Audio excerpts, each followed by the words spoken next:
So welcome to the participants of our cohort. This is a cohort 15 from a coaching certification program. We always open our last week of the month to have guests to cover different topics. And it's also an excuse to bring back our graduates from other cohorts. Also, we invite the other participants from other programs, team coaching, supervision. So we have here with us graduates from different programs, and we also have guests, people who have been invited by our newsletter or through some of the participants of the program. So everybody's welcome. And the goal of this space is to keep learning together about different topics related to coaching. And today, we're very lucky to have Justin Meli, who graduated from our coaching certification in the last cohort, cohort 14, the one before the current one. And even he was a coach before he came through the program, but through the program, he got all of the training he needed to get his accreditation. Do you already get it? Are you already in the process? You're already very fast, okay, because he had the hours of ACC. Experience. You're already in ACC, so congratulations. Thanks. And Justin presented at the conference on this topic, and I think he did a great job. And I thought, okay, you need to come back and please do the same presentation for this learning community. And he was open and glad to do it. So Justin, what do you want people to know about you? How would you like to introduce yourself? And I'm going just to make you co-host. So from here, you can move forward. Well, we can get right into it because I do have a slide for that. Okay, great. Okay, so planned ahead. But thank you so much for inviting me back, Damien. I am honored to have been asked to come today. And this is a topic that's very dear to me. So let me take a moment to see if I can figure out how to share my screen here. Once again, I'm really glad to be here. Apologies for the technical delay here. This is something that is very dear to me. And as Damien said, I gave a presentation at a conference for a coaching association we both belong to a couple of months ago. And I was really excited to take it to the next level and to add even more information and such to the presentation. A little bit about me. I am now an ACC. Again, I was in the last cohort. I've been coaching for a few years now. I also do a number of other things, including consulting. I do workshops and trainings. I tutor kids. I teach fitness. I am a typical ADHD person in that I have a lot of interests. My background is in human. I have a BS in human development. I have an MBA. I have done everything from teaching third grade for Teach for America to nonprofit management to consumer packaged goods marketing to innovation consulting to working at Barry's and leading operations in the West Coast. So on the East Coast, I tend to trade things off pretty often. And coaching is the thing that I found that kind of combines the things that I've done I've really enjoyed doing in all of those other careers, which is being fully present with people and getting to be curious and ask questions. And I think this is something that I'm going to be doing for a long time now. So with that, I used the same slide during the presentation that I gave at the conference Damien mentioned. And at that point, it was the first time I'd given this presentation. And I think I really overestimated what I could accomplish both in the presentation and in the time that I allotted myself to prepare for it. I wanted to teach you everything about ADHD, and I wanted to make it so clear like what this thing was, even though it's a really hard thing to describe, and to convey what this means for us as coaches. And by the time I got to the presentation, even though I put in a lot of hours, I was kind of winging it because, it came down to the last minute and I was really, really churning through slides. And this was the reality of preparing for that presentation at the end of the day. So this time I was like, well, I've already got the base here. I'm going to add a lot more to it. And of course, I didn't downsize my expectations. I just grew them. So I was up really late last night. And then today I'm like typing really hard. And I just had to realize it's not going to be perfect. I am a perfectionist. And I also have a really hard time at estimating how long things are going to take and what is actually achievable. And I think that is also true for a lot of clients with ADHD.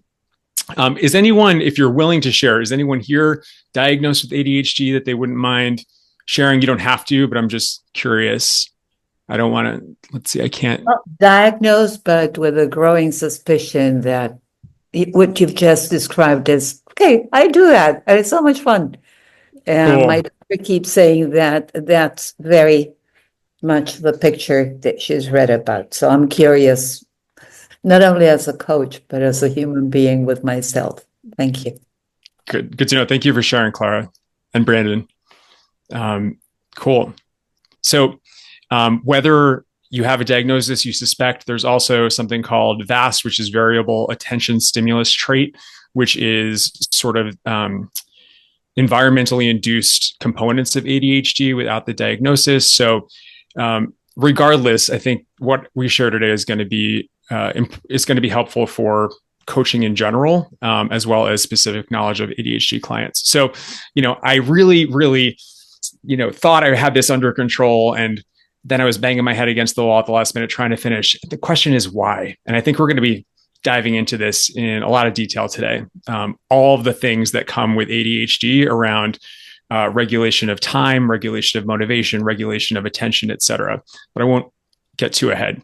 So today's objectives, and this is a lot to try to accomplish in this time, but we're going to do our best, is to really understand ADHD beyond observable behaviors. That's usually how ADHD is understood. That is how the Diagnostic and Statistical Manual, the DSM, which is the main psychological guide for diagnosing disorders, describes ADHD in terms of what's observable on the outside. We actually want to get beyond that, and we want to go into what's happening in the head, cognition, emotion, and all of that stuff, because it paints a much clearer picture in my mind of what's actually going on than just what we can observe from the outside.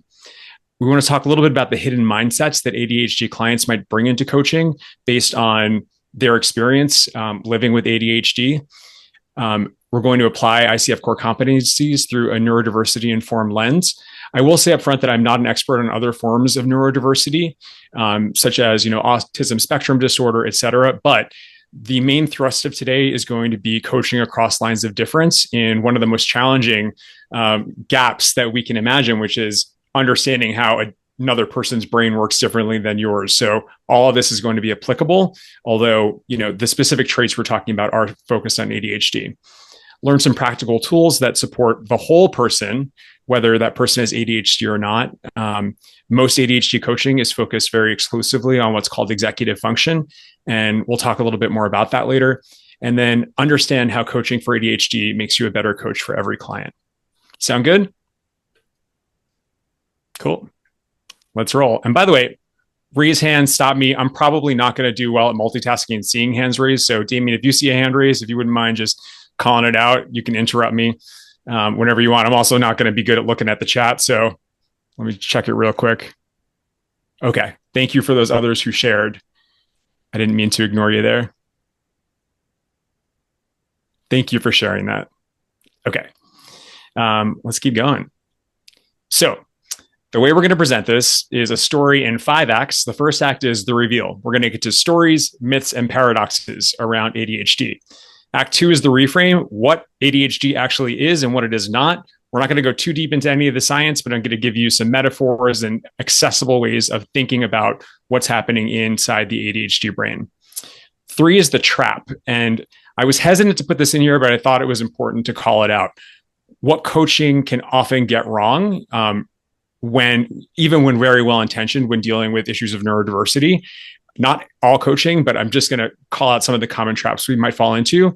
And then we're going to go into the invitation coaching that actually works, which is, again, directly focused on ADHD, but more expansive than that. And then finally, an invitation to think about how what we learned today applies to coaching more broadly and makes us better coaches if we actually attend to all the things that are important. Okay, so we're going to start with the reveal here. And very quickly, I'm going to tell you a little bit about my origin story. So I grew up on Long Island, outside of New York, and I was a very talkative, very performative, very energetic child who always had ideas and was creating shows and coming up with fantasies and adventure games. And I was delightful, I think that's what I hear from a lot of people. And at that point in my life, whether or not you could have diagnosed me with ADHD, I was just a fun kid, and imagination, as is for a lot of children, was really prime in my life. I also, as I grew up, I went to a Catholic school. I had parents that were very, very strict and very on top of me. And while I did really, really struggle with a lot of components of executive function, including organization, time management, I was always cramming for things. I also had these structures in place that, while I didn't like them, kind of forced me into the line. And I did very well in school as a result. I also had compensatory strategies, which a lot of ADHD folks do, right? I learned how to adapt so that when I did things last minute, I used my adrenaline to force me through to, put on a great show at the end of the day in terms of test taking, writing papers, etc. But as I got older, that no longer worked to the extent that I had always depended on it working before.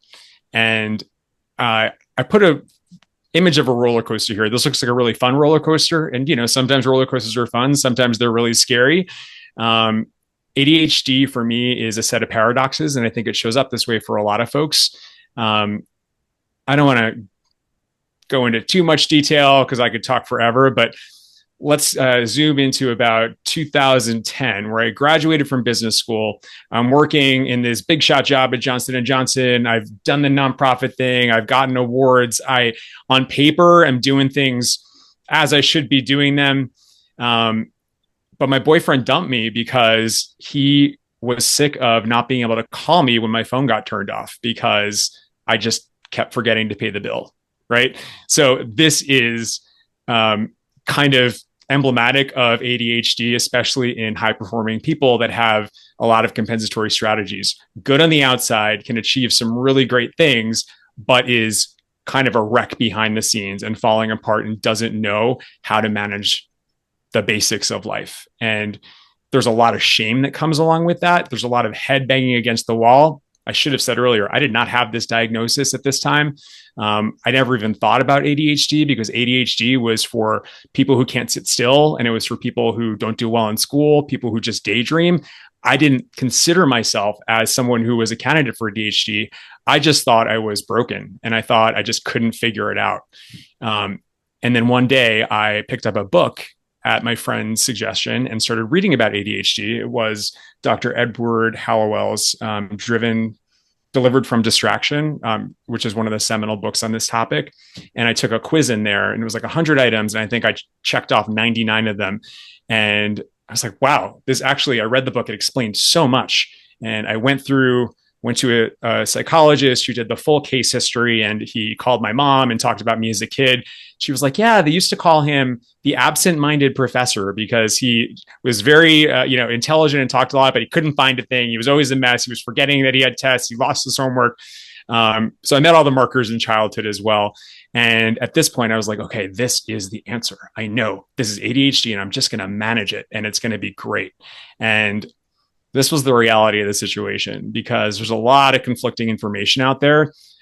Most clients that come to me with an ADHD diagnosis don't actually know a lot about ADHD, including what it is. And we'll get to why that's the case in just a moment. But it can be a really hard thing to navigate. And often it's a pattern of really, if you're an adult diagnosis, what I said, like feeling like this is the answer to everything. And then there's phases of denying that this actually exists. I've been through that, even though I very well know it does. Maybe I'm just lazy. Maybe I'm just this. Maybe I'm just that. Right. And the information gap, including in a lot of professional sectors, there's a lot of folks out there that don't actually know a lot about ADHD.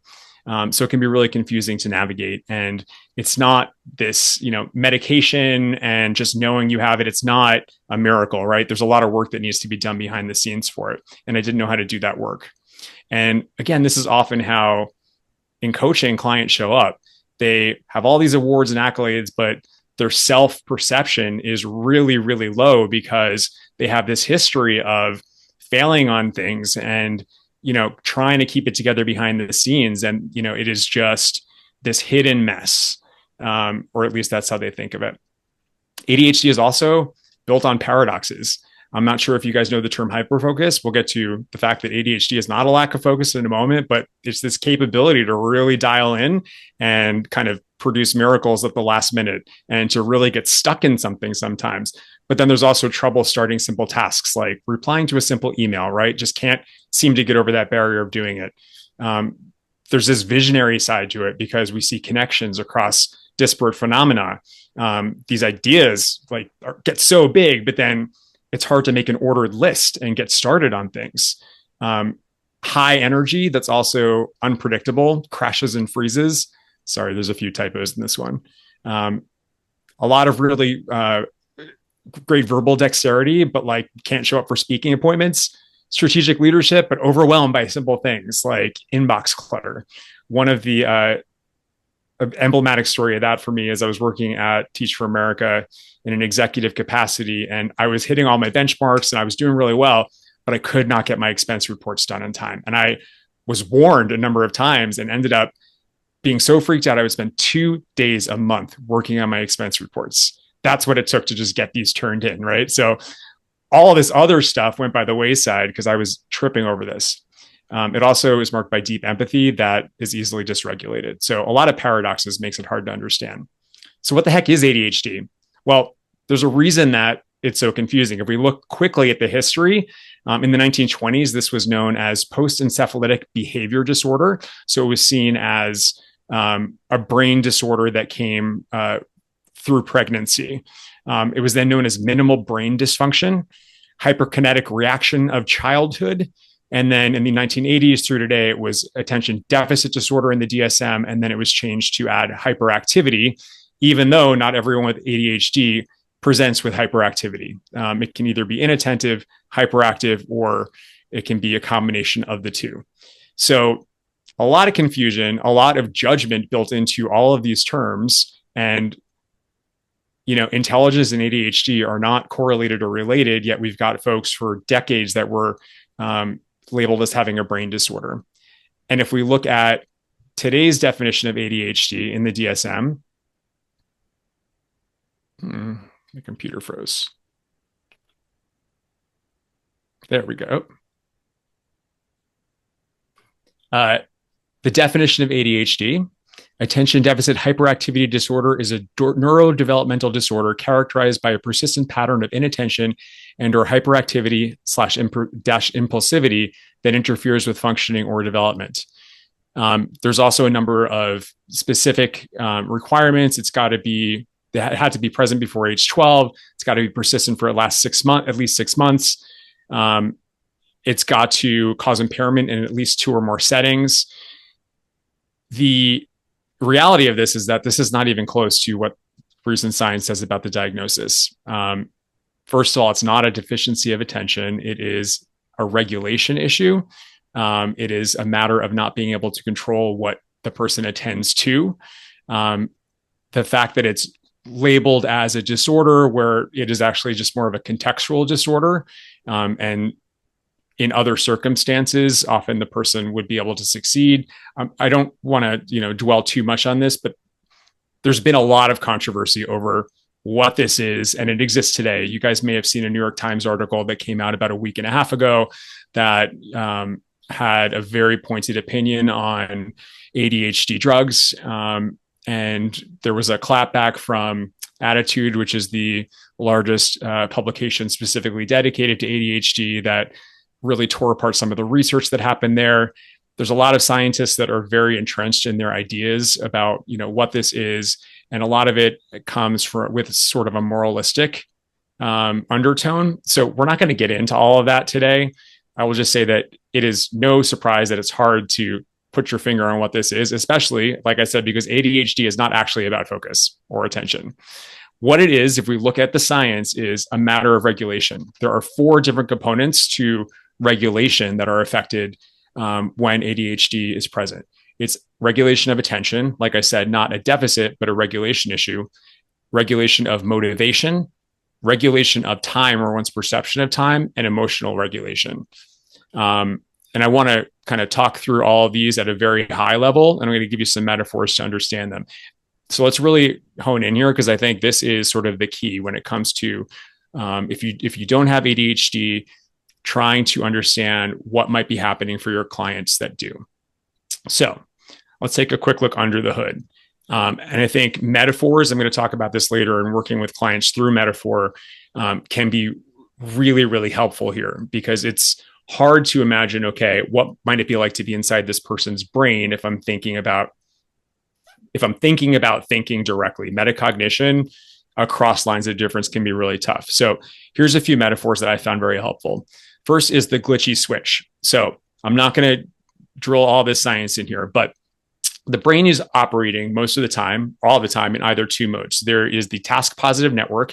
That is when you are focused on what you are doing, you're in a specific flow, your attention is focused on it, and you're able to shut out a lot of other things because this is the task at hand. There's also the default mode network.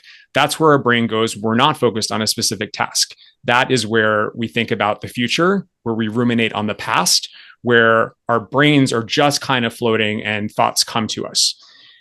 Again, the neurotypical brain is able to go into the task positive network most of the time when they want to and stay there relatively easily.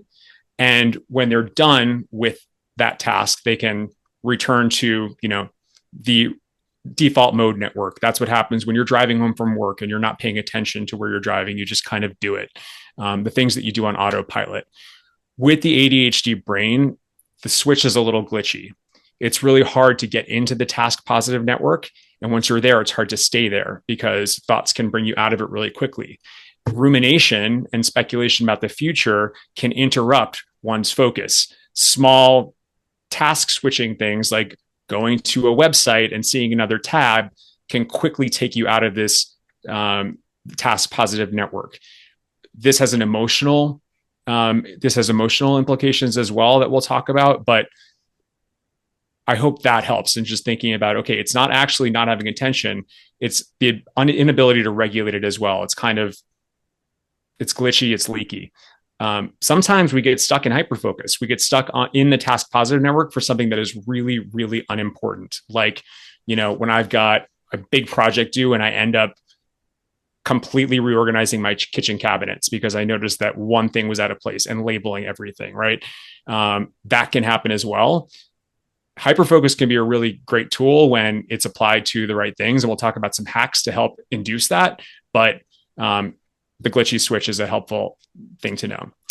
Another metaphor here is the incompetent assistant. So imagine that the neurotypical brain is a CEO of a big company who has a lot on his plate. A lot of people want to talk to him or her. He's got a lot of emails to attend to. She has to come up with a new strategy. But the personal assistant or the assistant is there to sort of be the door person to say, okay, you can go in and talk to the CEO now, or, hey, I'm going to screen your emails and I'll direct what's important to you. So the neurotypical brain has sort of this built-in subconscious mechanism to pay attention to what's important, to prioritize, and to an extent shut other things out. The ADHD brain does not have that secretary. We end up experiencing everything all at once, all stimuli that's coming to us through sound, through sight, through our own thoughts can be overwhelming because there's not that filter. It can work to our benefit because, again, we're able to see connections across disparate phenomena. We're not stuck in our lane, but it can be really difficult to prioritize, to say, this is what's important, what I should be paying attention to now. So that's the second metaphor. The last one, which is one of my favorites, is the Ferrari with bicycle brakes. It is a supercharged brain that is going 100 miles an hour. But when it comes to pulling back, it is really hard to regulate because it's like you've got these little bicycle brakes on it. So it's a Ferrari engine, bicycle brakes. The creativity is there. Everything wants to burst out, but there's no regulation and there's no sort of funnel for it to go through in the way that we need it to, unless we use external tools and practice specific skills. So hopefully those metaphors are helpful at a high level. Let's go a little bit more deeply into these matters of regulation. So first, attention regulation. Again, and I don't want to go over this too many times, but it's not a deficit, it's an inconsistency. So ADHD, the ADHD brain is focused more on interest versus importance. I'll skip back to that slide in a second.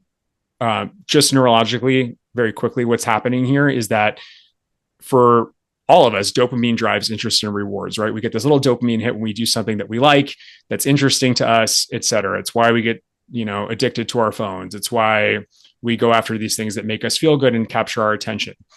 The ADHD brain does not have enough dopamine in it. Therefore, low initiation, it's hard to start a task because if it's not super exciting, it's not actually capturing our attention. It's not drawing us in. And low follow through because things get boring really quickly. We need that dopamine hit. For the ADHD brain, boredom equals death, right? This is not to say that it is a life sentence. I've done a lot for my own brain through mindfulness and meditation to sort of lower what that threshold is and find interest in things that I normally wouldn't. But this is a very common trap that we fall in. We need interest to spark our action. The neurotypical brain has an importance-based nervous system where they prioritize and by the way, I'm speaking in generalities, right? Not every neurotypical brain does this all the time. So, just that's a big caveat for this whole presentation. But it is really important that things interest us to capture our attention. And that's one of the reasons, or the main reason, that ADHD drugs work so well. I'm not endorsing drugs. I'm not suggesting drugs. I'm not a doctor. I'll say the science shows that because it helps to regulate dopamine, that is why they are helpful in focusing attention. Starting and switching again can be core challenges here because of that sort of lack of dopamine. Okay, so that's attention regulation. Motivation regulation. Same thing here. Did I skip the slide? Did I go to the wrong one? I conflated the two. Oh boy. Okay. That's okay. That's okay because it makes sense anyways. So okay, good. They are all interrelated, right? It's hard to separate these out completely. So I kind of touched on both there. Memory regulation. This is one of the least known things about ADHD. Working memory and storage memory are not the same. The ADHD brain has a more difficult time turning working memory into stored memory. So things come in and they leave, which is why taking notes, recordings can be really helpful here. We'll talk about that more. Context disappears without cues. I can be really excited about something, and if it's not constantly cued in my environment, I completely forget about it and I'm on to the next thing. Out of sight, out of mind has implications for where we put things, how we store things on our computer. If something goes into a system that is not right in front of my face, I'm probably going to forget it even exists. And the thing is that forgetting about something does not mean it isn't important. It just means that our brain did not lock it into long-term memory. So memory regulation. And the last thing, which I actually think is one of the most powerful and surprising elements of ADHD, is time regulation.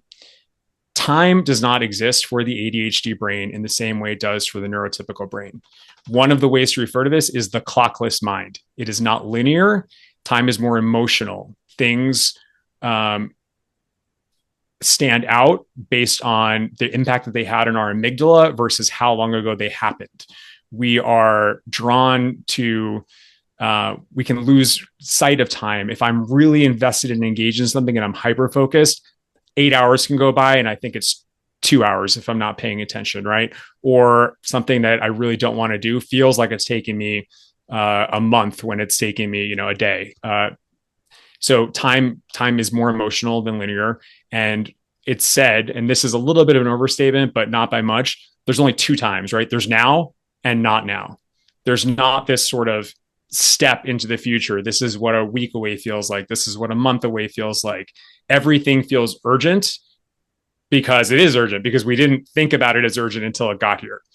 And things that are not urgent, even if it's a week away, feel invisible. Even if I needed to start 2 weeks ago, a week away might as well be in the distant future. Emotional regulation. Emotions hit harder, faster, longer. Again, it is this regulation thing where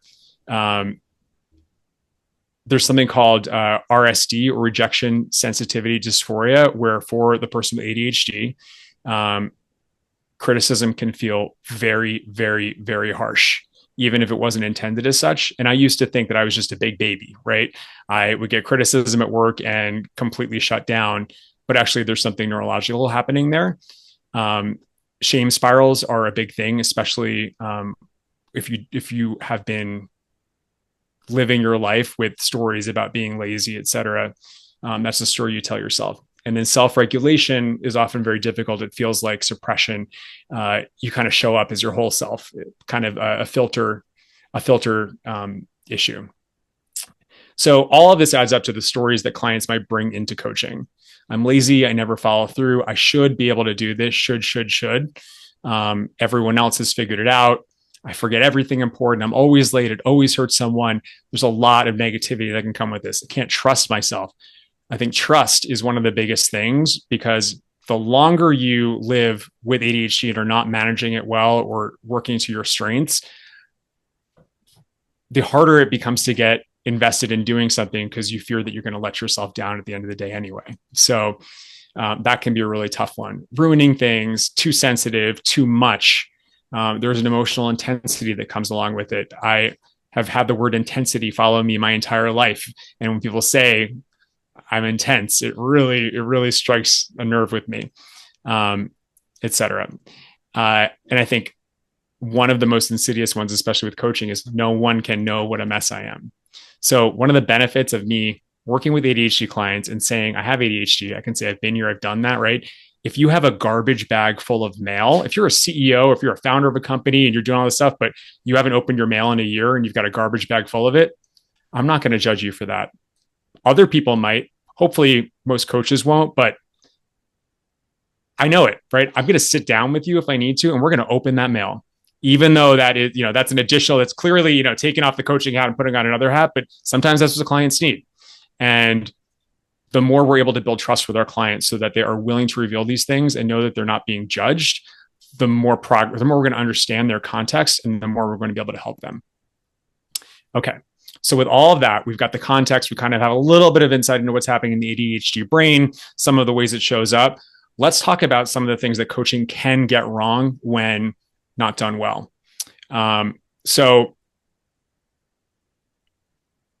think I missed a slide here. I asked a number of folks that I know who have worked with coaches before, ADHD folks, to just share with me a little bit about their not so great experiences. And about their experiences in general. And there have been good ones. These are some of the not so great ones.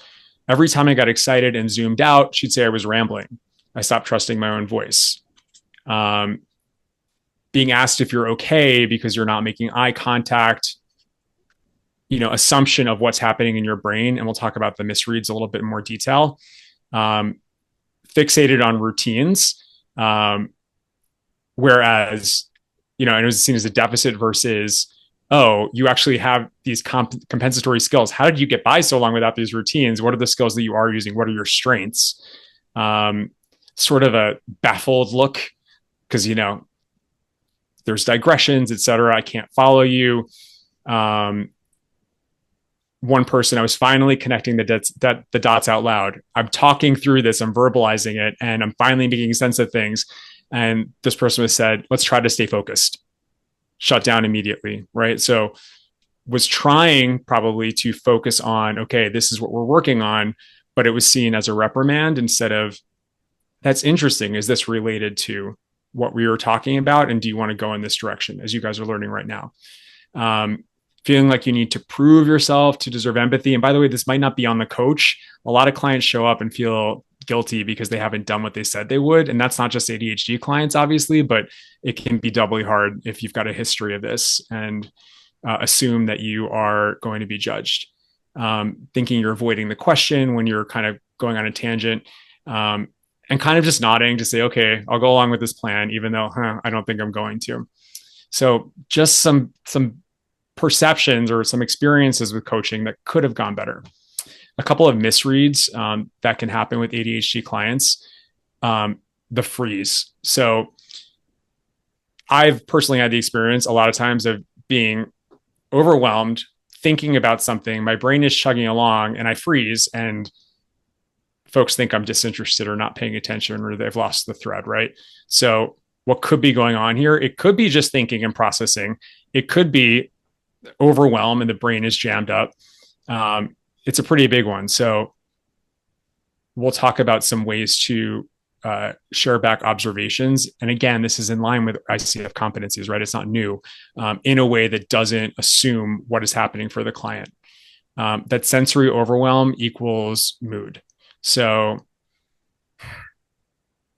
if I'm doing this in a coaching session, it could be interpreted as I'm upset, I'm angry, I'm closing my eyes because I'm overstimulated and I need to close my eyes to think about it. And I need a moment to breathe and process it. Right.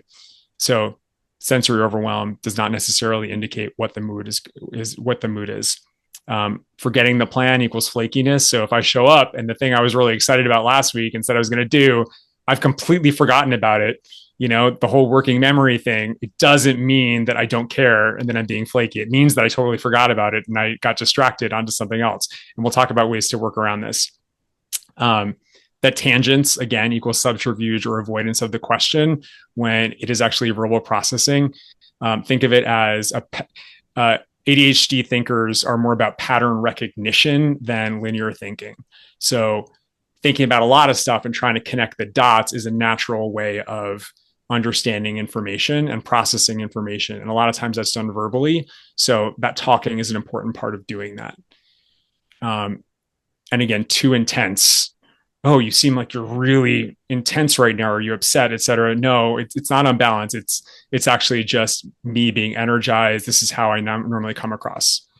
And we'll talk more about this one, but that disconnected with your body is kind of feeling like you're checked out, like you're not present, that you're zoned out, where it actually is a thing. Like disconnect from the body is something that we can work on in coaching.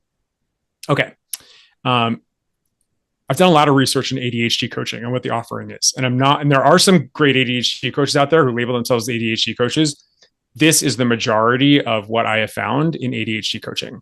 If you're labeling it ADHD coaching, it usually is specific to executive function, which means calendars, systems, processes, email inbox, to-do lists, that type of stuff. Misspelled holistic here, limits holistic growth opportunities, right? Because we know there's so much more to clients, but when it seems like that's the issue or that's the most obvious issue, and with ADHD, we normally think about executive function. That is what folks gravitate towards when they're thinking about ADHD coaching. It ignores identity, emotion, and lived experience, not completely. And I'm sure this is not, this is what I know from the outside in and from having worked with one ADHD coach, but it's not a highlight of the coaching description, right? It's not what people are selling. A lot of tools are designed for neurotypical brains. So we'll talk about tools that work and don't work. One of the most common tools for productivity in neurotypical brains is eat the frog first, get up and do the hardest thing in the morning. You tell someone with ADHD, they got to wake up and start by doing the hardest thing. It's going to be 6 p.m. and they're going to have done nothing, right? So that is not, because it's really hard to get into something that feels overwhelming and that maybe you're not interested in. So there's ways into tasks that can feel a little bit more accessible. And you can break down that task and go into something that is going to work better. And then can reinforce shame when tools fail. So if you're giving a tool versus working with a client to co-create it and that tool fails, it can lead to a repetition of shame that client's used to. So now that's the possible pitfalls. Let's go into coaching that works. And ADHD coaching at its best is really great coaching paired with awareness, which is also great coaching. So I've taken the ICF competencies and sort of overlaid them with, okay, how does this show up in ADHD coaching?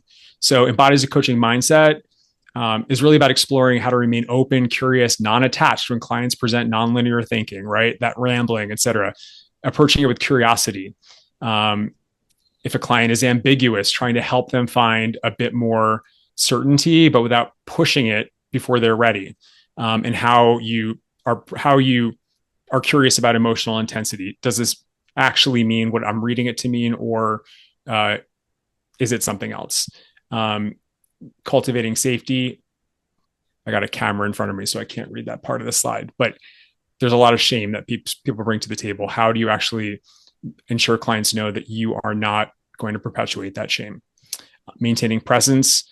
How do you stay emotionally regulated yourself and attuned when clients can shift quickly, when their overwhelm can be palpable, or where they're requiring more space to process. Maybe they just can't go there right now and they need to step away from it. Again, this is not unique to ADHD clients, but it does show up in a more pointed way. Listening actively, hearing beneath the content, tracking the tone, metaphor, energy shifts, recurring themes across sessions. There might need to be a bigger focus on you as the coach, helping with the follow through and the links from session to session, helping them to understand where things have shown up before that can be a benefit now. Evoking awareness, using metaphor, I'll talk about in a lot more detail. It's one of the best tools I found. Reflection, reframing to help clients gain insight, and then facilitating clients' growth, helping them to build systems, but co-creating those systems and figuring out ways that you can help to support them between sessions without making it overly burdensome on you as a coach. Okay. And this is what I like to call whole person ADHD coaching, which is honoring the cognitive differences, tending to the emotional impact of what happens in the coaching session and outside of it, and then supporting safety and reframing of a self-concept that might actually be pretty inaccurate and pretty damaged. So let's go through all of these in a little bit more detail. So ICF competency number 2, embodies a coaching mindset. Again, curiosity over certainty. Non-linear talking does not mean nonsense, right? It actually means connecting the dots and processing things. Pattern recognition. Emotional intensity is information you can use, but it doesn't necessarily mean that the person is super intense about the topic they're sharing. It really demands a lot of flexibility and kind of being nimble and on your feet with your curiosity, being willing to learn and ask questions. Cultivating trust and safety, normalizing intensity, sensitivity, silence, whatever the client is bringing to the table, letting them know that is okay, right? You are not going to judge them for, feeling as though, there we go. There might be this sense that I need to really rein in my emotions, or I might go off the rails, and it's like being okay with that and letting clients know that whatever comes out, you can deal with. I see your mind. I might not understand it, but I'm going to stay with it. And then presence, not perfection. We're not going to get this right. I don't get it right as somebody with ADHD all the time. Maintains presence. Again, we've talked about this, not rushing to fix something. And I think, this is core. We see clients as whole, capable, creative, and it's erasing the assumption that ADHD means that there's something to fix. And then offering calm without collapse. All right, so now we'll go into a couple of tools. And this is more of a general one, but the old stories that clients bring, inconsistent and unreliable. Actually, a lot of times, the other side of that is being adaptable, creative, and rebuilding, right? So it's about reframing stories, just knowing that there are going to be a lot of those stories and knowing kind of the basis and where some of those stories come from. This slide is out of order. We've already discussed that. Focus awareness. What's this reminding you of? Sorry, I don't mean to give the short shrift, but I went into too much detail on that first slide instead of taking them one at a time. Growth is insight and repetition plus reinventing. You're not looking for the thing that works forever. You're looking for the thing that works for now and leveraging the client's creativity to sort of figure out the next phase of whatever that tool is, that strategy is. Allowing systems to change with the client and constantly celebrating micro wins. Because of the short-term to long-term memory thing, it's really easy for clients to forget their successes and kind of just move on to the next failure. So it's really helpful to celebrate those micro wins and remind them of that. Let's go into some actual tools that I love. And I'm going to send you guys a follow-up. I'm going to send it to Damien. He can share with all of you with a little bit more of a description of all these things. So don't feel like you need to fully understand them right now. But what I do want to say at the start is these are some of my favorite tools, but this is an invitation to get experimental and work with clients to figure out some tools that work for them. These are not prescriptions. Curiosity about these and trying them out matters more than compliance. I always talk about experiments. Let's try this as an experiment, if that terminology works for the client, so that they don't feel as though they need to succeed using this particular tool I've given them. Everything is a matter of understanding what works and doesn't work. There's information gained in every failure or every recognition that something's not working. And again, if it stops working, try something new. We're not looking for the forever tool. ADHD brains need novelty and stimulation. So the to-do app that was working this week might not work next week.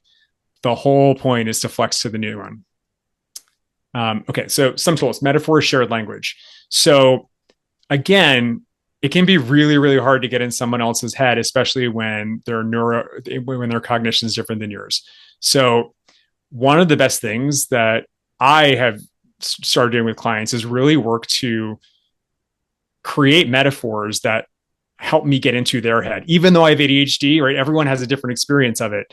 One of my favorites that I've used with my coach is, I feel like when I start on a new project or I have an idea, I have this universe of flickering lights and ideas, and all the dots are connecting, and then it's got to fit it all through a keyhole, right? I sit down to start the project and I'm trying to type, and just like my way of getting things down on paper or getting it out into the world is too slow for what's going on in my head. And my memory is not good enough to track it all. And it's extremely frustrating. And it's a helpful metaphor for him because he's like, oh, I would not have thought that's what was going on here, right? I'm thinking faster than I can act, and I'm not setting myself up for failure. One of the tools that I've started using is to voice memo everything and then use ChatGPT to sort of organize my thoughts. That way they're all there, right? So I'm not saying that's the solution for everyone, but that metaphor led to discussion of what the actual underlying issue was, which led to a tool that is useful for me. And that's where really understanding, not just repeating back the client's metaphors, but actually asking them to help you understand through creation of metaphor. If language isn't their thing, can they draw a picture of what's going on in their mind or draw a picture of this particular problem? Anything that can help make this a little bit more real for you so that you guys are talking on the same page in the same language about what's going on for the client. Bridges the translation gap, can turn overwhelm into imagery. It's not pathology, it's just what's happening. Co-creating, again, you've now got these metaphors. Is this a keyhole thing, right? Or is this a Ferrari bike brake thing? Oh, no, it's this thing. Okay. Reflecting the client's reality, not our assumptions of what's going on. Helping clients reconnect to the body. So folks with ADHD, and again, I'm speaking in generalizations. I'm speaking for myself too. But it is easy to get stuck in the mind with all these racing thoughts and hard to stay focused in your body. It's easy to forget that a lot of our emotions are held in the body, right? I think of them as very much having to do with my thoughts. So whenever I can remember to get back into my body, oh, that's very grounding. And it calms my thinking. Makes me a little bit more logical. I think, you guys are learning ways to bring this up with clients, but a couple of, word phrasings that have worked for me is, would it help to take a breath together? I'm not saying let's take a deep breath, right? Because that can be like, oh, you're too excited. Would it help if we took a breath together? Can I invite you to notice what's happening in your body right now? Have the discussion with the client up front. Do you want me to interject these things? Because I know personally it can be really helpful to reground in our body so that they're not thinking of it as chastisement or you're noticing something's wrong with them, right? But you're doing them a service because you are a skilled coach. Can I offer a grounding practice that some clients feel helpful, referring to general other clients? It's not just you. Like, some clients find this helpful. Would you like to try it? Some of my clients find a breath or body check-in helpful when things feel full. Can we try that? So just inviting it in a way that asks for permission and doesn't feel as though you're catching something and judging it. Respectful observations. So again, with all of those misreads that we discussed earlier, it can be really easy to guess what's going on for a client. Say, I'm sensing, and this is something we do with clients, right? I'm sensing overwhelm. Is that right? I would suggest actually sticking to the actual physical thing that you're observing. Or is it the pace of the client's voice? I notice that you're speaking very fast. What does that mean? I notice that your shoulders are up by your ears. And just repeating that back instead of saying, I'm noticing blank right now. because it might not be what's going on for the client, and they might have a history of people making assumptions about what's going on for them based on what's being observed, again, with those misreads. Would it be okay if we just slowed down for a moment and checked in? I'm seeing some stillness. Are we, and this is if you know the person, are we in a thinking place, or does something feel sticky, right? Are you just processing? Do you just need a moment, or are you actually caught on something? Power of gentle repetition. It is really, really common for me and for ADHD clients to say, I'm stuck in a loop, I'm going nowhere. Let's think of it as a spiral, not a spiral downward, just a spiral where we're retreading territory and learning something new each and every time. Every time we go around that circle again, there's something new to gain there. So it's not a repetition, it's another go around where we learn something new, and then we can make the spiral, go in a positive direction because we're picking up on what we can learn here. Obviously never say, we've already talked about this, what's happening again. And then you can say, oh, you're seeing it differently now. I'm noticing. You can notice for the client again, if they're not calling out the insight. I see that you're seeing it. What are you seeing differently? Okay. A couple more tools here. And I'm sorry, these aren't organized by the specific domain of memory, attention, etc. This one is specifically around motivation. And this comes from an awesome book called Extra Focus by Jesse Anderson. I'm going to send this in the resources. He's got a really great set of tools for each of those domains of time, memory, emotion, motivation. Again, interest-based versus importance-based nervous system. It can be the most important thing in the world. And if I am completely disinterested in it, or it's got a negative association for me, it's really hard for me to get into it. So the 4 C's. How can we make this thing captivating, meaning engaging your curiosity? How can we make it creative or novel, something you've never done before? How can we make it a competition? Can we gamify it? Can you try to beat your time? Can you set a clock and try to do your dishes in this amount of time? Or complete? How can you deliver a closure or reward? What can you hold out and say, this is the thing I don't normally offer myself, but I'm going to do it if I'm focusing on something small, doing the dishes, right? I get to now listen to my podcast. We'll have more detail on how to do these in the follow-up that I sent and also in this book, but just looking for the ways in that don't say, okay, this is really important, you got to get started on it now, knowing that it needs to be made novel, fun, interesting. What is a really, if your thing is design, I often get started on things by designing the PowerPoint deck before I put the content in, and that's my way in, right? And it's not a straightforward process, but it's what gets me going. So trying to figure that out. A couple of additional tools: to-done lists. So we're all familiar with to-do lists. To-done lists are they're used in 2 ways, right? You can go through your day, and as you go, write down the things that you've accomplished. Or if you use a checklist, keep them visible so that, a lot of to-do apps, it disappears. I set mine to keep it so that I can see what's checked off and crossed out so that I feel accomplished. It's also helpful if a client is really stuck and feeling as though I haven't accomplished anything today. I had all these big goals and I'm still not. Sit down and write down every single thing you've done that day. I made my bed, check. I walked my dog, check. I ate a healthy breakfast, check. I went through all these things. Doesn't matter how small they are. Doesn't matter if you do them every day without even thinking about it. You can get to a list of 20 things you've already done.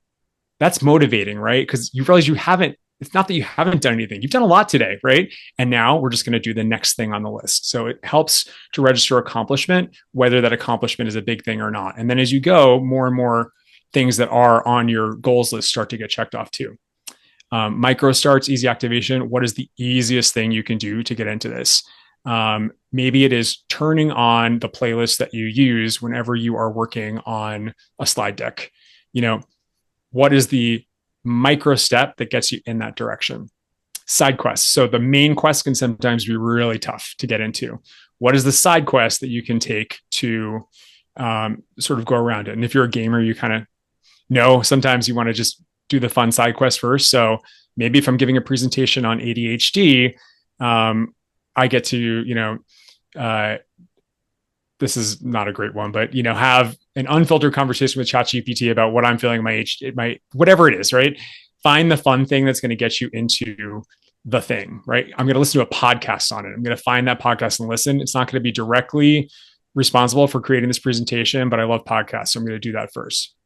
Body doubling. So working with someone, telling them your goals, and then kind of having that mutual ambition to accomplish them can be great. You can do this with a friend, a coworker.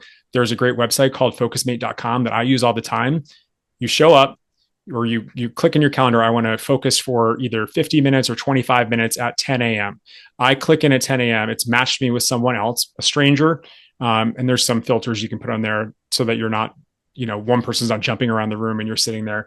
You both share what your goal is for that 50 minutes. And then you wish each other good luck. You put each other on mute. You both sit down to do it. And then at the end, you check in. How did it go? I don't really care with this person, if I'm achieving for this person or not, right? But I have now defined my goal.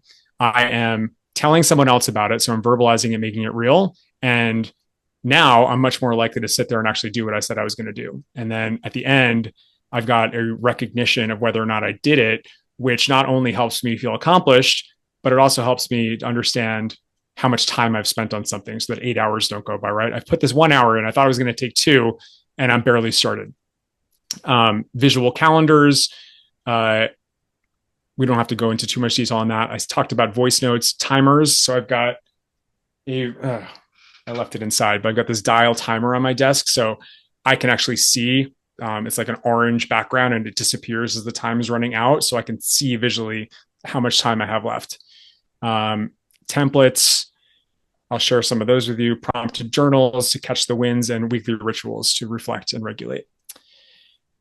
The whole point of this, and I hope this has come across, you don't have to be an expert in this. You don't have to worry about saying the wrong thing. You don't have to worry about using the wrong tool.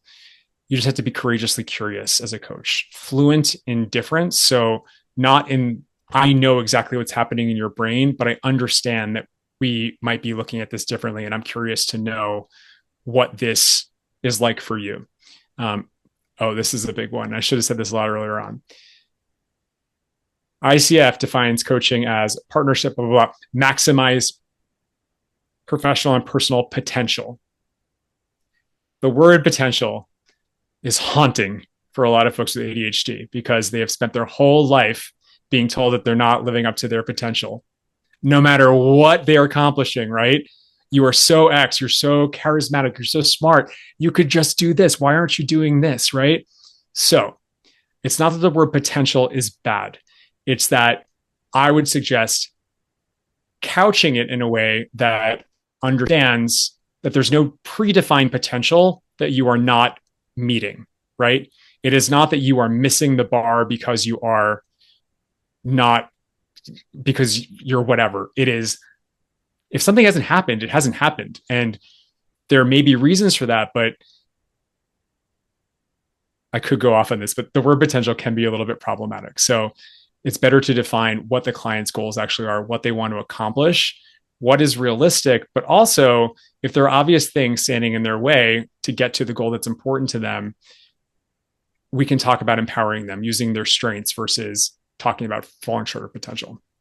Celebrating experimentation. Again, there's no right answer. Failure is equally informative and as much of a success as if you tried to do something and succeeded. And then rebuilding self-trust is super important here. So with that, almost at the end, but I just want to talk about changing how we think about neurodiversity and cognitive differences. Because what if this is not just about ADHD? It is really, really easy sometimes to understand that our clients come from different cultural backgrounds. Maybe it's not easy. I don't want to say that. It's more obvious that they come from a different cultural background. If they are a different gender, if they have a different, whatever the external representation of diversity is, and it cues us to look into it. We also have proxies in our own lives to say, okay, well, I experience things this way. So now I can ask questions of the client to understand how their similar experience has affected them. Neurodiversity is one of the biggest gaps to overcome because it comes to how you think. It comes to how you are in the world. It comes to how you see yourself, right? And it's just this next level of navigating across diversity and really understanding clients and being with them and their agenda versus assuming that we know what's going on for them. So this is like coaching super powered. And this talk has been about ADHD, but it's really about coaching, because if you can coach someone with ADHD well, if you can hold that space for the brain that moves differently, feels differently, forgets its own brilliance, then you're going to be a better coach for everyone. And with that, again, when you can coach ADHD well, you can coach everyone better. We've covered a lot. We've covered emotional safety, co-creating systems, decoding behaviors, rewriting failure stories, not just ADHD strategies for everyone. ADHD just makes these like invisible differences a little bit more visible when we're noticing clients struggling in a way that we're not used to. And again, just to go back to the competencies, because I think that's the core of coaching, right? When you think about embodying a coaching mindset, it's becoming a student of difference, cultivating trust and safety, don't assume, check in, listen actively, hear between the lines, notice the silences, evoking awareness, help the client name their truth, not what your truth is or someone else's standard is, and then facilitating growth, making room for that reinvention, because growth is not always linear, right? It is going to jump all over the place. And I think that is just a lesson that I've learned as someone who has this neurodivergent brain. I'm always thinking about, okay, what's going on for this person in their context, in their world. And with that, an invitation. So gone on for a little over an hour, plenty of time for questions. I'd love to talk to you guys. And I'm sorry I talked at you for that whole time. Definitely the next iteration, I'm going to have lots of more activities. That's my goal as I completely up the standard again. But again, I'm going to send an accompanying document to Damien to share with you guys. If I can be of any assistance, here's my email address. You can visit my website, join my mailing list. And then if you do have client referrals, if you know of people that are looking for workshops, I do workshops on this, workplace consulting, et cetera. So yeah, Brandon. Thank you so much. This, as a ADHD person diagnosed as an adult, this has been extremely relevant to me, and I can see definitely how it can come up in coaching. I think my biggest question is relating to the core competencies and the coaching approach through the ICF lens of like not giving your clients the answers and letting them find it themselves. But you did mention, tools, sharing tools that you have to your clients, and co-collaborating and co-creating, tools that they can experiment on. How do you strike that balance of like not giving them all of the answers, but sharing the relevant tools that can help them, get to the next step? Awesome. And I asked Damien this exact same question a few months ago in this class. So I'm going to attempt to answer. And then Damien, if you can jump in with your expertise in case Do you want to stop? Do you want to stop sharing the slides so we can see you better? Great. Oh, that's much better. Yeah. Okay. So I asked about this, right? Because we were talking about consulting, and teaching is very different than coaching.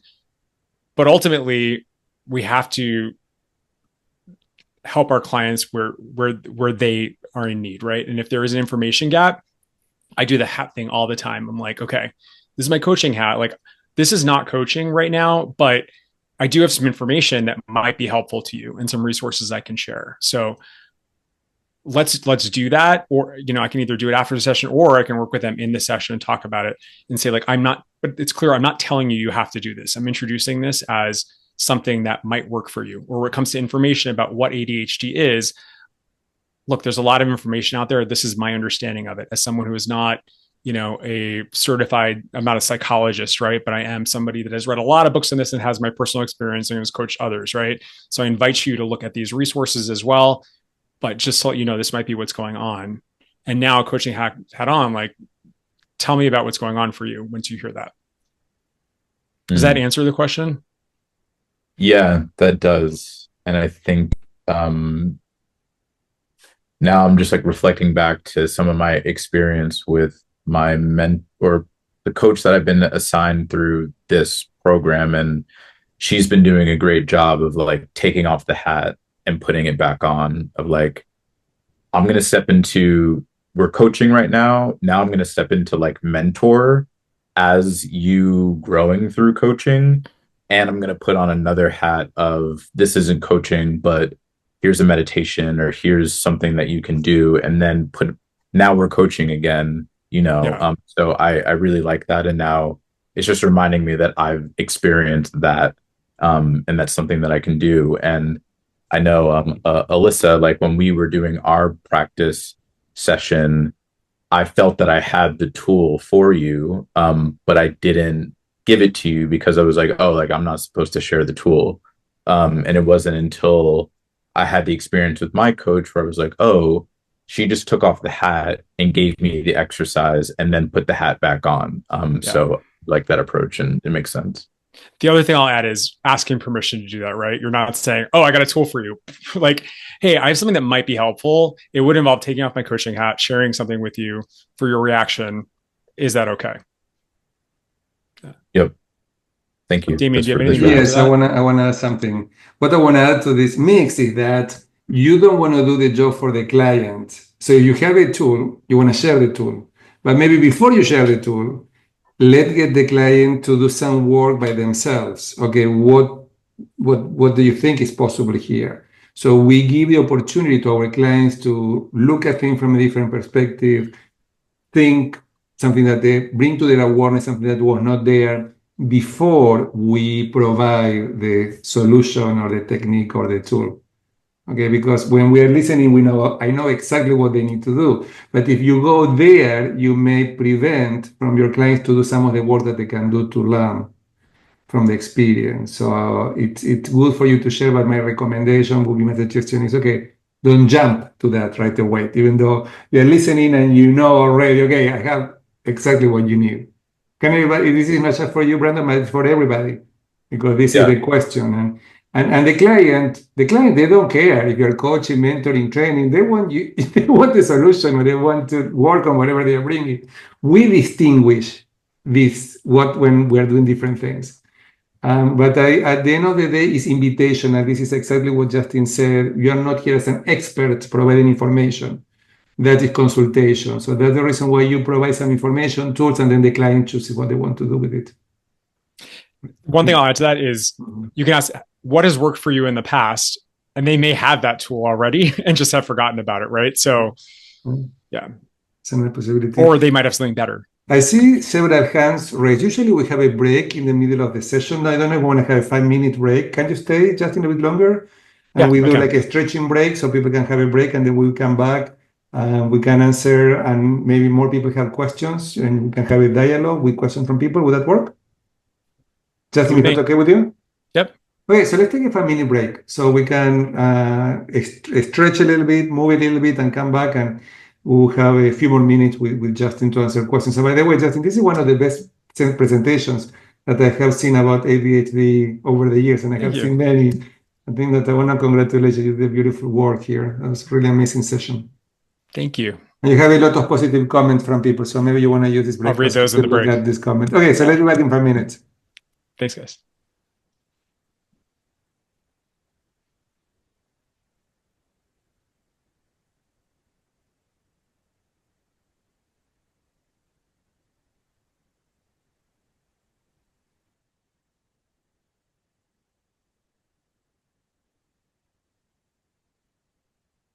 So now we have a few minutes for questions and answers. So this is an opportunity to ask Justin any question you may have.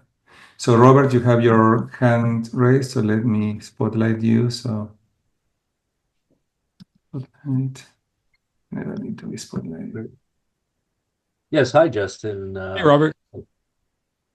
Okay, I saw the pin. I thought it was like muted, a mute sign or something else. Okay, glad you can hear me.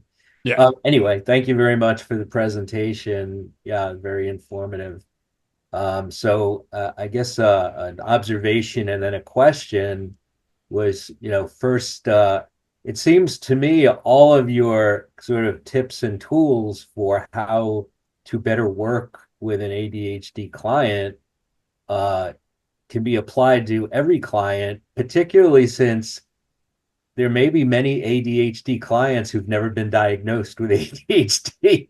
So they think they've got, other issues or they probably recognize they may be a little different in ways, but they don't know what the issue is yet, right? As just like what happened to you in your life, sort of. And I'm thinking now, oh, I thought the reason I could never remember anyone's name 2 minutes later is because I was a misanthrope, but maybe I should run to a psychologist and get this checked out. I don't know. But the question is though, relating to relating to our practice, in that we recognize that there are certain things that we are not qualified to treat, and this is a condition that for many people would benefit from a prescription, a medication, a pharmaceutical, and certainly there are other therapeutic methods that could be done by the correct professional. How do you, in this case, or how would you maybe refer someone, without being judgmental and suggesting there's something wrong with you, dude? You may want to check. You may want to check this out, kind of. Yeah. So personally, I would never ask someone if they've been diagnosed with ADHD if they don't bring it up, and I'd never suggest that they go get diagnosed unless they bring it up as something that they are interested in looking for. If I think, this is something, this might be going on, I don't know, I can't diagnose anyone, but I can try tools that I know I've worked with clients who have ADHD and see if it's helpful to them, right? If they are, again, having them be resourceful and asking what's worked before, what they think of it, I might make a suggestion. And if it works, it's great. The point is not that they need the diagnosis, right? They know that I specialize in ADHD, so they might, be tempted to ask about that. When it comes to like treating ADHD, I think ADHD is different than depression and anxiety in that there's not as much talk therapy that happens to actually like treat the acute ADHD, right? Where clients benefit from therapy, and where I've benefited from therapy, is with all of the residual baggage that comes from, being misperceived, trauma that I've had experienced in my life previously, right? That's not our job as a coach. But most of the work and working with ADHD and working with your brain and finding the resources and tools and strategies that work for you, coaching is perfect for that. So it's like the diagnosis that most, I think, overlaps with coaching. And a lot of therapists will suggest people go and work with a coach because their specialty is not helping people to achieve their goals, despite having ADHD, right? Like their job is to help them with the emotional side of things. And then when it comes to medication, I do not make any recommendations around medication. I don't get into my experience with medication. I think it's a choice that everyone has to make on their own. If a client tells me they're on medication, I think, it's really clear medication is not a panacea. It's not a miracle. It only works when you've got other things that are supporting it, systems, and when you are allowed to talk things out with a coach and figure out, what's right for you. So does that answer the question? Yes. Yeah. Absolutely. Yes, and something that I will add is that particularly because here we have graduates, we have people who have experience as coaches going through the program, and people who don't have any experience. So you are in different places. If you don't feel very confident, like Robert, in this case, he's a physician. So as a physician, you also have some training that make feel confident. But listen, there are people like Justin who specialized in ADHD. So you may want to refer your client to or somebody who's contacting you to somebody who has more experience, because sometimes you may even receive a referral for somebody specific that they want to work in, be more effective, and that is in the conversation. So you may or may not feel confident doing that. So if you don't feel confident, it's okay to refer the person. And if you feel confident, you can also work with a supervisor to support you in the process. So one way or another, you shouldn't be alone. So, but there are options. So I think that, Robert, I think that you're bringing a good question. And this is for any client. If you're not 100% sure if you can be the best coach for this client, you may want to refer it to somebody who has experience in whatever the client wants to work on. Sam, did you raise your hand before or somebody else? No, but I do have a question. Okay, go ahead. Hi, Justin. Thank you so much Yes, for sir. joining us and sharing your insight. And particularly, thank you for sharing your personal story. I get the sense you have practice doing that and you do it well, but I don't want to gloss over the fact that that is very personal to something that you went through and that you took the time to kind of open up to us there. My question has to do with more what you were discussing in terms of the way the pathology of ADHD manifests in folks and how it might be difficult for them to make progress on some of the kind of goals and things between coaching sessions. So Yeah. as a coach, any tips or tricks or maybe your feelings in terms of how to best work with clients that for various reasons are struggling to make that progress between sessions and kind of keeping those commitments at the end of those Yes. sessions as well? This is one of those things that was originally going to be in the presentation and didn't make it into the final cut.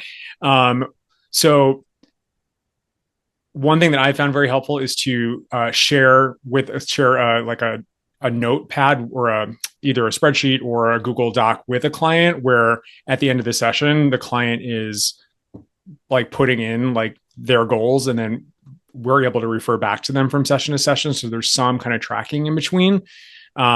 Clients, I don't generally like say, I'm going to follow up with you, but I will, and this is, I think a lot of coaches do this, ask what support they need. And a lot of times they'll say like, I want to, email you and tell you what happened by blah, blah, blah. And then I will say, okay, do you want me to do anything if I don't receive that email? And they'll like either say, yeah, call me out, or no, ask me about it at the next session. And then if they want me to not call them out, but ask about it, I'll just like mute during the session. I'll tell Alexa to remind me at a certain date to, message that person. That's up to you as a coach, whether or not you want to do that. I do think that there's a difference between feeling as though you are disempowering a client or taking on their work and providing accommodations. So, for example, in the workplace, that would be a reasonable accommodation. I'm not their boss, obviously, but it would be an accommodation to ask your boss to provide some structure and follow up with you regarding deadlines, right? That is what I use to rationalize it is okay for me to make that a little additional piece of effort, not to be the one that reaches out and asks about it, but to respond if I don't hear from them. I think it's specific to each coach. And then I always start out sessions, and I think this is a good practice in general, asking what's happened since the last session. And I will go back to my notes and say like, hey, we talked about this last time. Any update on that? And not in a way that's going to shame them. And I think we have a good enough relationship. Me and most of my clients, they can be like, oh, we did talk about that. Oh no. And then we'll talk about, whether the priority of it changed or whether it was just a miss and it's something they want to work on. Does that answer your question? Yes, thanks. Pablo? Hi, Justin. First of all, thank you for your presentation. It was great. I have a couple of questions. Okay. The first one is, I also have ADHD. Okay. So how do you handle to be present in the sessions and do not interrupt to the client? Because typical of this situation is that you are going to interrupt the client. And the second question is for Damien. It's okay to switch in the hats of mentoring and coaching because I'm not so sure about it. Okay. Thank you very much, Justin. Thanks, Pablo. So just to make sure I'm understanding your first question, are you saying because sort of regulation and repression is a little bit tougher for us with ADHD that we might be tempted to, I don't have that experience personally in that I find that I'm in a very different place when I'm coaching because it's not about me. So and I don't mean to say this judgmentally if this is not your experience. I kind of take refuge in it. And then it's like, oh, I don't have to prove anything to this person, right? Like it's not about my agenda. It's not what I want to share with them. It's not, yeah, I'm curious about things sometimes, but I'm kind of more interested in what they have to say before I jump in and pause and stop them.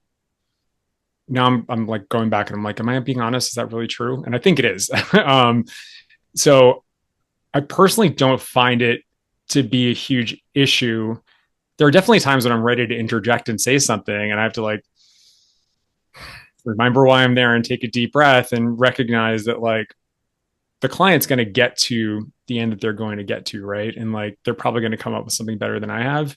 And if they're really struggling, then that's my place to ask questions and then to find ways to help, right? But I don't know that I've got a great answer to that, except like practice and like, oh, here's the other thing. Like I take time to get in state before a session, right? So I always block out the 20 minutes beforehand, and maybe I only use 10 of them, but it's like sitting there, it's taking a few deep breaths, it's reading the notes, it's getting myself out of my own world and whatever's going on with me, and then focusing on whatever they bring to the table. Does Okay. that sort of answer it?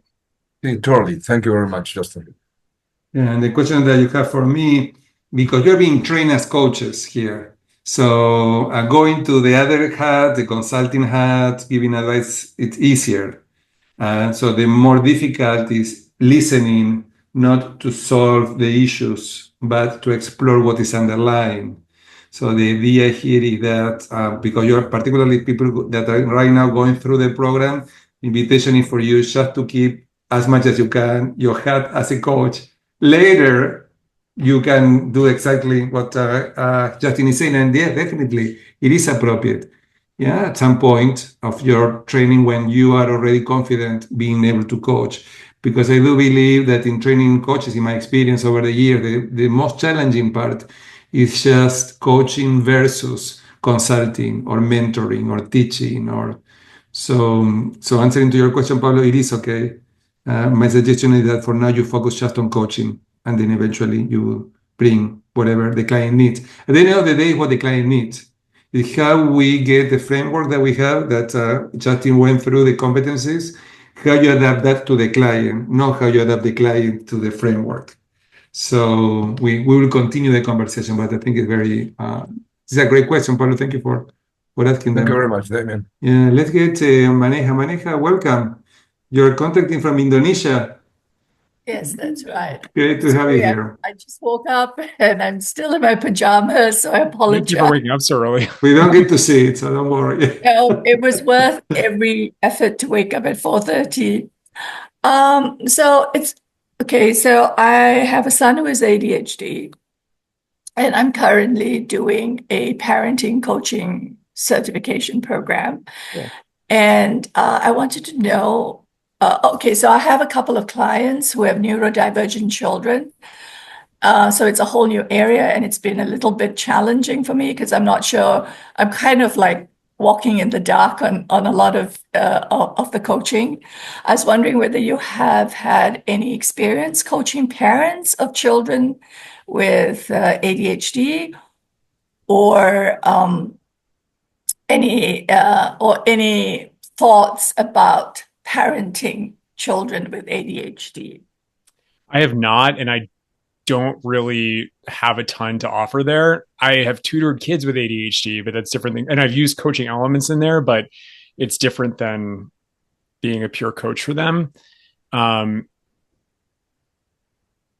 One of the resources that I use all the time is Attitude Magazine, ADD, like ADD, Etude. Yeah. And they're like half of their content has to do with parenting. Kids with ADHD, that might be a good resource for you to start with. But I'm sorry, I don't have a ton to offer there.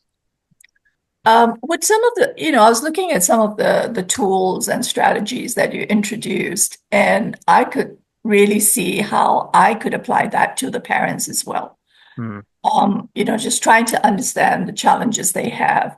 So I kind of feel I have a few more tools now to work with, and a clearer way to ask the questions, because I'm assuming that if the child is facing all of these things, then the parents are probably in parallel with them facing those challenges. Yeah. So thank you so much. Of course. One thing you might notice is if a parent has a child with ADHD, it is heritable. So, yes. For example, both of my parents, like, okay, I'm allowed to diagnose my own parents, all right? Like they're both textbook ADHD without a diagnosis, right? So you might notice that if you like, oh, this might be going on here, right? But yeah. I noticed that a lot of stuff in myself as well. So yeah, I do get that. But thank you. Thank you for the session. It was really, really valuable. Of course. I'm glad it was helpful. Liv. Yeah, I also really appreciate the session. We had a presenter really early on who talked about her approach towards selling her coaching services. Yeah. And one of the things that she talked about, which was new to me, was this idea of selling kind of a coaching container as opposed to selling individual sessions. So she, for example, would say, if I'd like to work with you to help understand and support you in achieving your goals, and we could start by working together for 3 months, that would be about $1,500, and you can start the first month for $500. But what she was describing was a lot around not focusing on individual sessions, but around the additional resources you might send people or communication that might happen between sessions and sort of this deeper engagement. I just wondered how you approach knowing that you're offering to do some of this in between connection too. How do you think about that in framing your services? Yeah, this is not someplace where I excel as a coach. I'm still figuring out how to survive as a coach. It's like, so I'm not really, I am actually asking myself this exact question right now and thinking about moving from a package-based session, from a session-based package to more of a time one. And I don't know. Look, currently I have 6 clients and they're all like on different packages and versions of things. So, but I feel as though it is all priced in. So clients know that they have access to me. I give them access via email, Marco Polo, which is asynchronous video chat, and I have a separate work number. So for text as well. What I say is that I do my best to get back to them within 24 business hours, hopefully sooner and often sooner, but I don't want to, if they message me on a weekend, I don't want to set the precedent of getting back to them at a time. I sometimes will, right? If it's a really easy thing, but I do consider that part of the overall pricing, right? So I feel like that is priced into if you were to take a per session rate, at least for those that I'm not on a sliding scale with or doing pro bono coaching with, right? Like that is inclusive of what happens in between.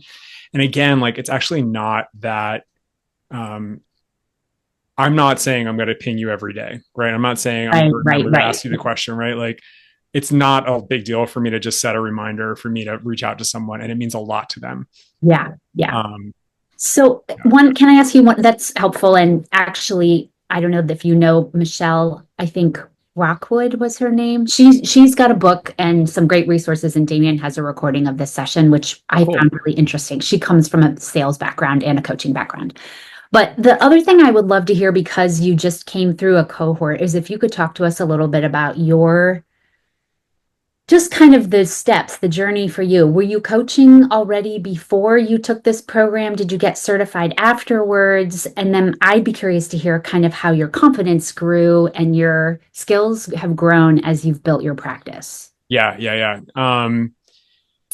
So yeah, I was coaching beforehand. I was not making enough to survive off of. I'm still not, right? I'm still doing a lot of other things. But I had enough hours that as soon as, I had the certificate from this class, I was able to apply for my certification and take the test. I think this really regrounded me in the basics of coaching. And when I say basics, it doesn't mean they're like super powerful. And it just reminded me of I am creating this container for the person. It regrounded me in what coaching is. And that was super, super helpful. Yeah. And then from there, I'm able to layer in more creative methods and strategies, but this is always the basis of it. So I think mentor coaching was one of the best things I've ever done. Really I had a great mentor, Pat, and going through those sessions was super helpful. And I think, having the credential, while it's only been a few weeks since I've had it does, it's on my website. I'm applying for to work for coaching companies, but, and I think it does help, but I think it's training more so than the credential that was super helpful. Yeah. Great. Thank you. Sure. We have time for maybe one more question. If anybody has something you would like to ask before we wrap up. I just put one in the chat as a follow-up to Sam's question, just saying like, do you offer the accommodations for clients that have ADHD, or do you just offer that for everyone? Or do you frame it as an invitation and like see who takes you up on your offer for that extra, you writing like the Google Doc and, making it sort of like easier for them to track their goals? I think I would do that for any client that thought it would be helpful to have all of their stuff in one place, because it's not actually extra effort. It's just creating a doc, and then like we fill it in during the session, and they just know where to go and find it, so that they're not trying to like look through their notes or figure it out. None of this stuff is actually very high lift, and a lot of it happens in the session itself. So I think it's more just like adapting to what a client's specific needs are. And again, like nothing I'm doing is really high touch, right? They have access to me. I give every client access to me, and it's debatable whether I should have done the text thing, but not many clients take advantage of that. So yeah, does that answer the question? Were you thinking of something else that I didn't mention? No, you answered it. Look, if I had 40 clients right now, maybe it would be onerous, but right now it's like, this is something that I think is very helpful to clients, and it's adapting to their needs. But I think that one of the things that Justin, by being here, and like all of you getting to meet him, maybe eventually you may have referrals for him. So when you finish the program, or right now, even if you're ready, talking and doing presentations and doing webinars is also a good way for people to get to know you. So part of if you're interested in building a business around coaching, my suggestion would be to do exactly what he's doing. So being here today and spending time, and you put time in putting together the presentation and being here, that's one of the ways that you bring visibility. So this is the kind of strategy that help you to build your business. So talking about that, and to support Justin too, I want to take a picture with the people who are okay with it, so he can use it in social media about his presentation. So if you don't want to be in the picture, just turn off your camera. But if it is okay for you to be in the picture, just turn on your camera so he can also let Bruno know that he did this session, and that this is what he does, that is his expertise. And as I supported him, we have, okay, let's first smile, everybody. Great. Okay, let me do one more. With people who have the camera off and you're willing to be one more time. Smile. And I am happy to do that for every graduate from this program. So everyone who graduates from the program, I am happy to support you in building your business in different ways. So this is one of the ways, by doing presentations. Some of the people who were here were your coaches from this program, who are graduates of this program, who continue to be engaged by coaching the participants. So that's another opportunity for you to later. So Justin, thank you very much. That was a great presentation. And as somebody said, many of the things you share are not only for ADHD, that they apply to all coaching. So I think that your presentation really, I think, was very complete. And this is the kind of presentation that you want to go back and watch the recording, because there was so much information that this is the kind of session that you want to say, okay, let's go back and one more time and hear what you had to say, because you shared a lot of content. So Justin, thank you very much. Let's recognize Justin. If you want to write something in the chat box for him. Justin, would be also good for you. You share your email, but it would be good if you put it in the chat box too. Yeah, for sure. So so it's easier for people to grasp it. And I want to thank the participants and the graduates from the different programs